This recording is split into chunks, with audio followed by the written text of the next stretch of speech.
Okay, so I'd like to begin actually by reading two short passages from a post-apocalyptic novel about a virus that causes a respiratory illness, which, by the novel's climax, wipes out all humans on Earth. This is the first passage. Adrian and I rode for the last time through the streets of London. They were grass-grown and desert. The open doors of empty mansions creaked upon their hinges. Rank herbage and deforming dirt had swiftly accumulated on the steps of the houses. The voiceless steeples of the churches pierced the smokeless air. The churches were open, but no prayer was offered at the altars. Mildew and damp had already defaced their ornaments.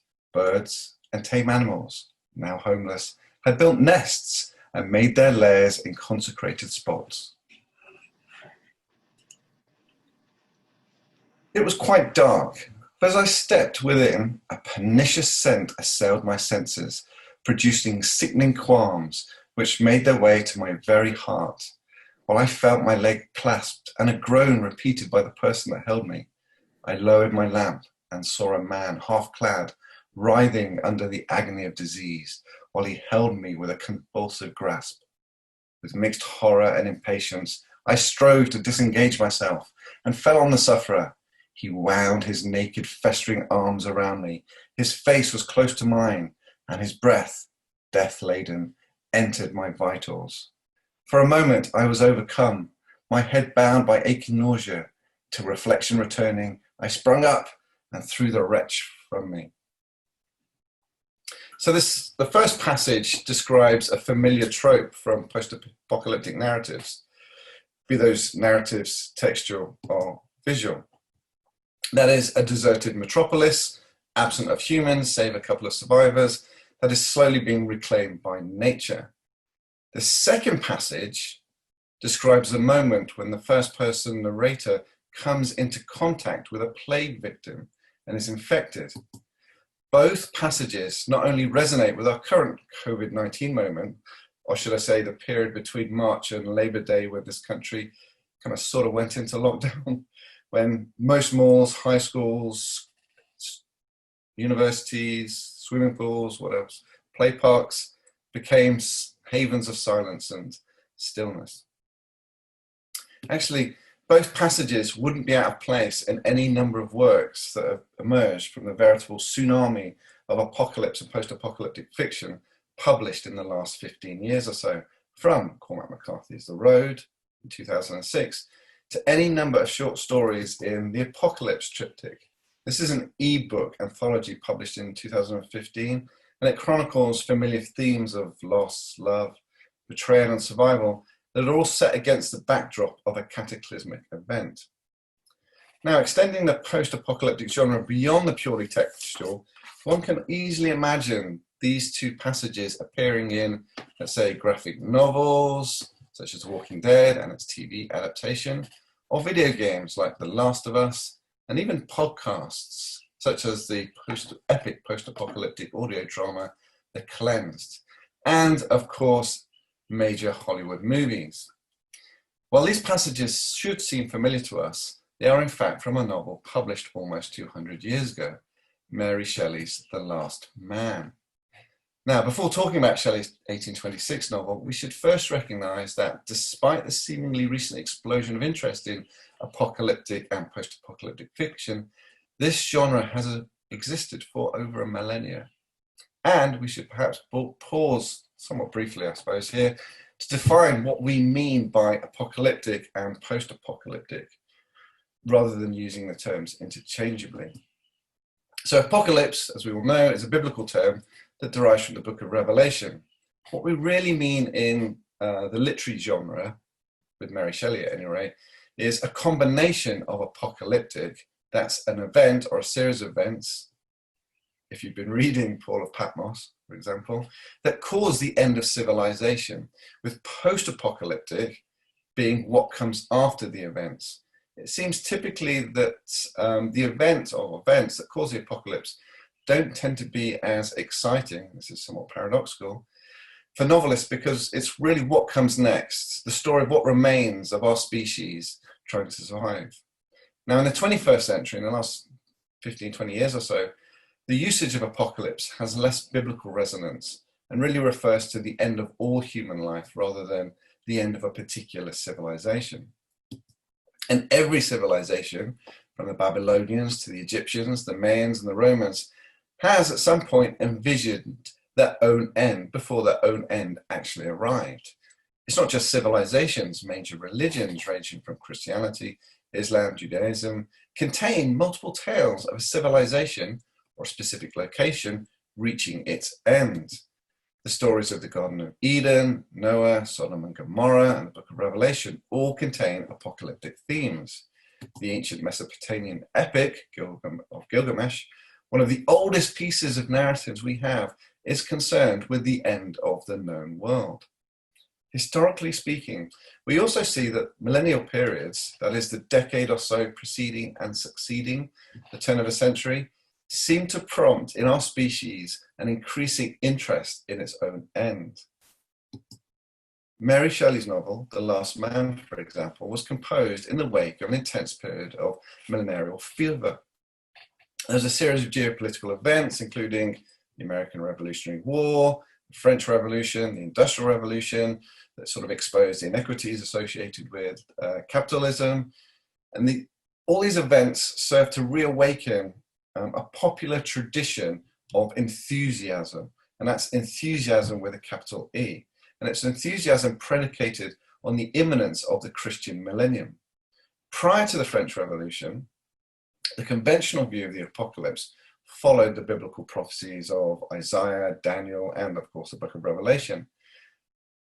Protestants of various flavors, from Anglicans to dissenters, viewed the apocalypse as a distant event that would be succeeded by a millennium of peace before, finally, Judgment Day arrives.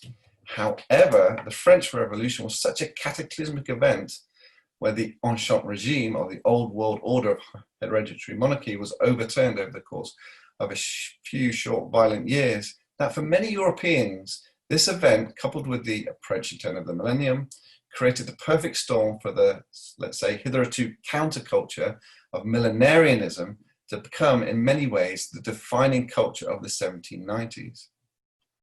Now, anxiety about the turn of the millennium isn't confined to 18th century British enthusiasts and political radicals.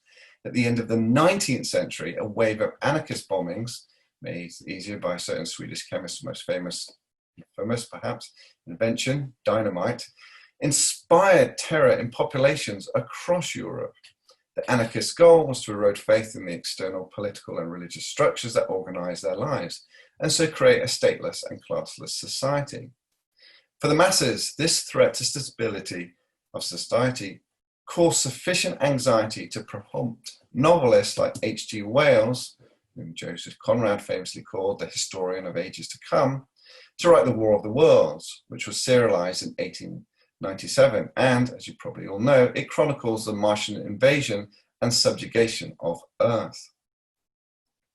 Turning to events of more recent memory, there was a collective anxiety about our most recent millennium, if you can cast your minds back there. There were fears that the Y2K bug would create chaos, computer systems would collapse on a global scale. And this was followed in the US by a series of devastating terrorist attacks. And as I've already mentioned, we've witnessed in the nearly 2 decades since a significant increase in apocalyptic and post-apocalyptic fiction. This, I'm certain, will only increase in light of our own historical moment as we struggle individually and collectively with the threat faced by coronavirus and climate change. Our anxiety about the end of our species, right, the end times, has actually been formalized by what's known as the Doomsday Clock. You might be familiar with this. This is developed, or let's say founded in 1945 by the Bulletin of Atomic Scientists, and it was in response to the development of the atom bomb. The clock is really a metaphor for how close we as a species are to annihilation, or at the very least some kind of global catastrophe that will fundamentally alter our species. As of the 23rd of January 2020, we are 100 seconds to midnight, with midnight being the apocalypse. This is, as you can see, the closest the clock has been to midnight, which, rather nicely, brings me to the possible events that will constitute an apocalypse. Okay, so there are four broad categories, rather capacious categories at that, that we can put apocalyptic events into. The first is natural or climatic, and here we can include a virus, a pandemic, such as the one we're living through at the moment.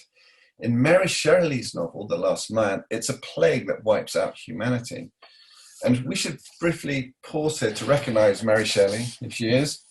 As we all know, she's the author of Frankenstein, which we typically think of as the first science fiction novel in English. That is, if we define science fiction as imagining technologies that haven't yet come to pass. And with Victor's claim to use the, quote, instruments of life, as he calls them, and the product of, let's call them, his extracurricular activities at Ingolstadt University, and remembering Victor was an undergraduate when he was doing all of this, there were certainly technologies that haven't, at the time Mary Shelley was writing, had come to pass, and arguably haven't yet come to pass. So, at the age of 18, Mary Shelley effectively launched the genre of science fiction. 8 years later, with The Last Man, she launched the subgenre of apocalyptic and post-apocalyptic fiction. Returning to our categories. Other things that we can put into the natural or climatic. We can think about defective genes in a population's gene pool that could bring about their end. Volcanoes, earthquakes, tsunamis. If you're Jurassic World fans, then the recovery of dinosaur DNA. The destruction of the ozone or the Earth's magnetosphere. In other words, if we lose the Earth's magnetic fields, we will be vulnerable to certain astronomical threats, which then brings us to the second category. If we lose the ozone, we have unfiltered UV radiation, which will be extremely harmful for us. It will also leave us open to a solar flare, and if we don't have a magnetosphere, that would be devastating. There are also a series of impact events from asteroids, comets, and meteors that, if large enough, will cause significant physical and certainly biospheric effects. Now, it's believed that impact events have been crucial in the evolutionary history of life on our planet, bringing water and bacteria to an incipient Earth, as well as causing several mass extinction events, including the Cretaceous extinction event 66 million years ago. Edgar Allan Poe's short story, The Conversation of Eros and Charmian, which was published in 1839, involves the destruction of Earth by a comet. And there's also the death of our sun, which is quite popular. H.G. Wells's novel, The Time Machine, which was published shortly before War of the Worlds, includes a scene where the main protagonist travels into the far future where the Earth is dying due to the sun turning into a supernova. The Time Machine also includes the protagonist visiting the year 800,000, where human civilization has effectively collapsed and bifurcated into two distinct species, the Eloi and the Morlocks. Another threat that falls into this category is alien invasion. In most accounts of such a threat, including H.G. Wells' War of the Worlds, and if you've seen them, the Independence Day movies, although I don't recommend them, the aliens typically harbor hostile intentions towards our species, and as such reflect really our own collective anxieties about what it would be like if we happen to be chanced upon by a technologically superior species. And because, we tend to base such speculations on our previous experiences, when we say the technological superior Romans swept over Europe, or indeed the white Europeans swept over Americas, we know that it always ends horrifically for the technologically inferior in such encounters. The third category is man-made, and this would include nuclear war, biological war, chemical war, and we can also obviously add climate change here, as well as resource depletion. There's also genetic engineering. There's a novel by John Wyndham called The Day of the Triffids, which was published in 1951, which chronicles an aggressive genetically modified species of plant, this large carnivorous and rather spectacularly ambulant, it can move around, plant that takes over the Earth after most of the human population has been rendered blind by a meteor shower. Also in this category, we can add the creation of AI, artificial intelligence, that will, if the Terminator and Matrix movies are to be believed, either eradicate our species or turn us into batteries. This is what's known as a cybernetic revolt. Machines take away control from humans, effectively. Related to this type of event is what is known simply as the singularity, or the technological singularity, which is basically the point at which technological growth becomes utterly uncontrollable and thus irreversible. When and if, and this is obviously hypothetical, of course, we reach this point, our species will be fundamentally altered, perhaps by what's called the intelligence explosion, a superintelligent AI that surpasses all human intelligence. Some believe the arrival of such a superintelligence will herald the end of the human era. There are some notable variations of this type of scenario in Ian Forster's novella, The Machine Stops, which was published in 1909. The worsening environmental conditions have forced humans underground, and they become entirely dependent on the machine, which is a man-made device that takes care of all humanity's needs and effectively usurps humanity's free will. Okay, returning to our categories, our final group of events can be termed the supernatural or eschatological. For instance, a zombie apocalypse. This is a somewhat overused trope of zombies overwhelming the planet that will be familiar to everybody. There's also the biblical version of events as described in the book of Revelation. And if you're of Norse origin, or I don't know, like the Marvel movies, there's also Ragnarok that can fit into this category as well. Okay, so most recent apocalyptic and post-apocalyptic fiction takes one of these events as the starting point to examine how our species survives, if indeed it does survive. Typically, these narratives need a survivor or a community of survivors in order to recall the events and then to follow them as they navigate the collapse of all the institutions that have structured our world. What's fascinating and potentially liberating about this genre is that it can be revolutionary in imagining potential futures. Now, oftentimes, these futures tend to be dystopian. If you're familiar with the Hunger Games or the Divergent series, or indeed Cormac McCarthy's The Road. Having said that, the genre does have the potential to imagine a radical transformation of society for the better, or at least better for groups who've suffered oppression in a pre-apocalyptic reality. So briefly, I'd like to finish by returning back to The Last Man, in fact, traveling back in my H.G. Wells time machine 204 years to a literary work that actually predates Shelley's The Last Man. And like Shelley's novel, it straddles both the apocalyptic and post-apocalyptic. This is Lord George Byron's poem Darkness, which was composed in response to the so-called Summer Without a Sun of 1816. During this period, Byron had rented a villa on the southern shore of Lake Geneva, in which he'd gathered a bunch of his friends, including Percy Shelley, Mary Shelley, Byron's personal physician, John William Polidori.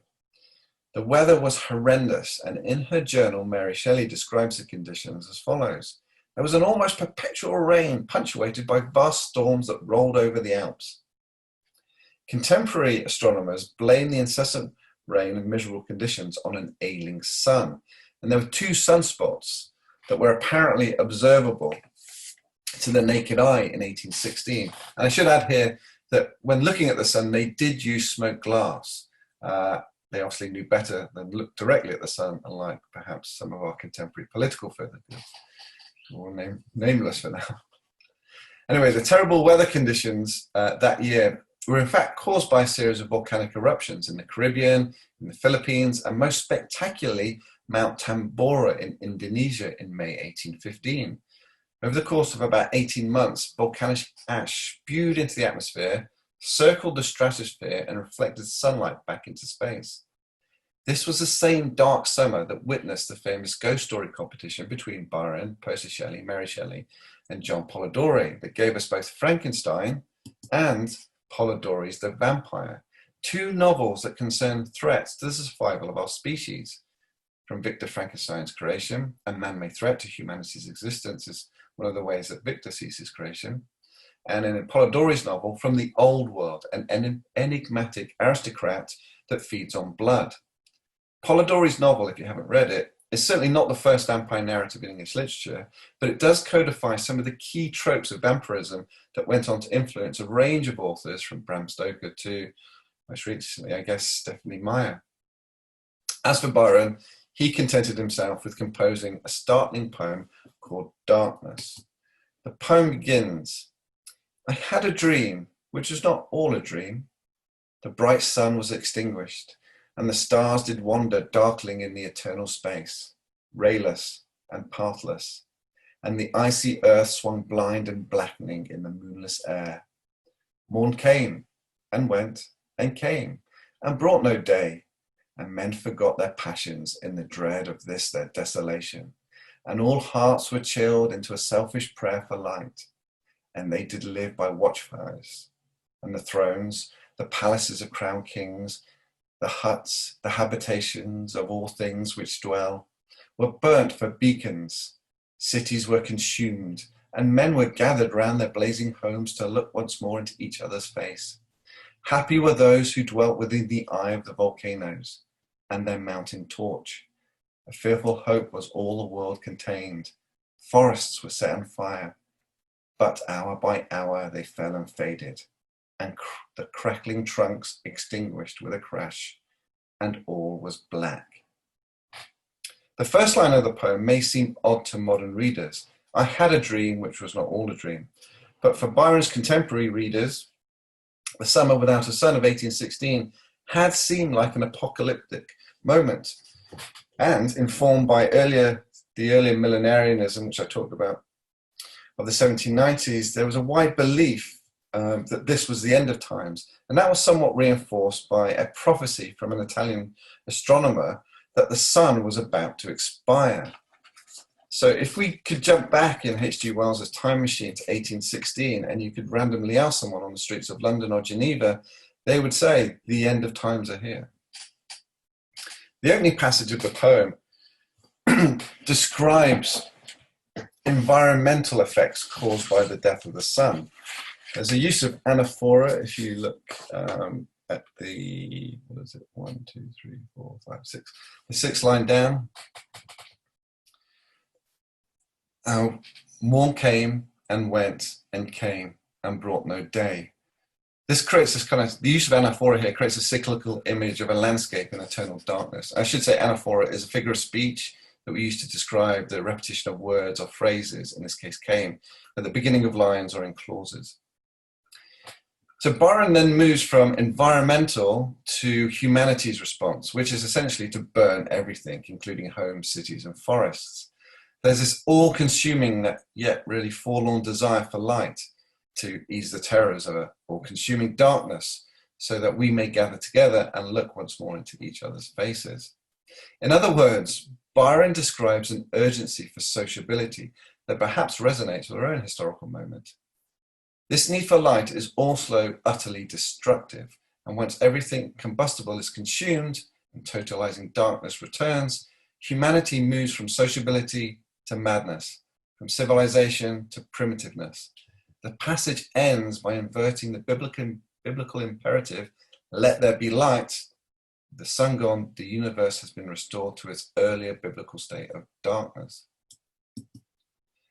The poem goes on to chart the descent of man to an irrational beast, including this very famous passage. And war, which for a moment was no more, did glut himself again. A meal was bought with blood, and each sat sullenly apart, gorging himself in gloom. No love was left, all earth was but one thought, and that was death, immediate and inglorious. For most literary scholars, this is a moment in the poem where humanity abandons the various ethical traits we have, over the centuries accorded to ourselves to distinguish our species from the other inhabitants of this planet. In this unfolding environmental catastrophe, the baser elements of our animalistic nature, personified as war here, come to the fore and we cannibalize ourselves. The poem's bleak conclusion leaves the reader in little doubt about the scale of this apocalypse and the fate of our species. The world was void. The populous and the powerful was a lump, seasonless, herbless, treeless, manless, lifeless. A lump of death, a chaos of hard clay. The use of consonants, or the repetition of the S sound in the third line, calls us not only back to the fourth line of the poem, but it also suggests a quietness as the speaker solemnly recalls the end of all life. By the poem's end, humanity has become clay, reminding us of Adam's creation in Genesis, and darkness now not only lays upon the face of the deep, but has reclaimed the entire universe. In 82 lines of poetry, Byron offers a thrilling, utterly bleak, it must be said, and I also would argue prescient account of the end of our existence. But the literal darkness consuming the landscape is figuratively internalized by humanity, who go on to devour themselves. If there's any consolation to be taken from this poem, it's that the speaker begins with an equivocation. I had a dream, which was not all a dream. Okay, and finally, Byron's poem and Mary Shelley's The Last Man, like most post-apocalyptic and apocalyptic narratives, use a surviving voice to describe the apocalyptic event or events and their aftermath. That's to say, there is a distinction between apocalyptic and post-apocalyptic that is frequently blurred by the speaker, both recalling the apocalypse and surviving its aftermath. And as we've seen with both Byron and Shelley, the event, whatever that may be, that occasions the apocalypse also informs the survivor's post-apocalyptic narratives. So for those of you wishing to write in this genre, do give consideration to what type of event or events you select, as well as the type of narrative voice you want to use. Okay, I can take any questions if you have any, and I will stop sharing my screen, unless you want to look at this for a bit longer. I have a question. Yeah. So I was wondering, so you mentioned that apocalyptic literature has been around for a really long time, like with the Epic of Gilgamesh and everything. I was wondering if there was like a increased influx of apocalyptic literature in like the Romantic period. And the reason I was wondering this is because I was thinking of like Rousseau and how he talks about how like technological advances weakens humans. And I think that's very like leaning itself to like apocalyptic thought, as well as like, existentialism and nihilism, which is, starting up then. So Yeah. Yes, in short.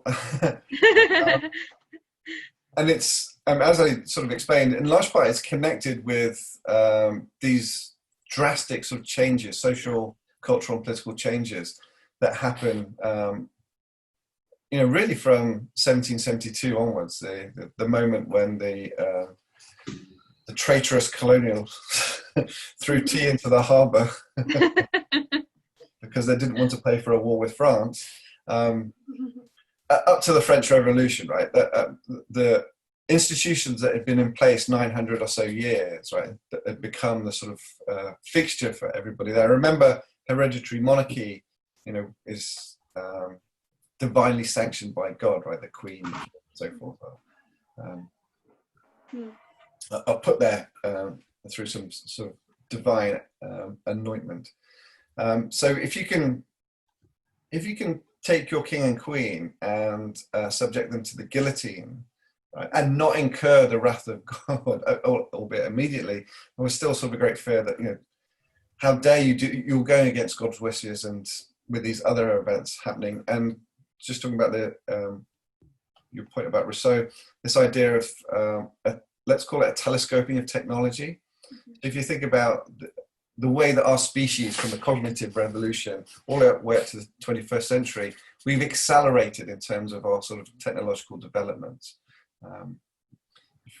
If you're recording this, you can go back to that singularity graph, where things are speeding up for us, and that sort of causes a degree of anxiety as well, right?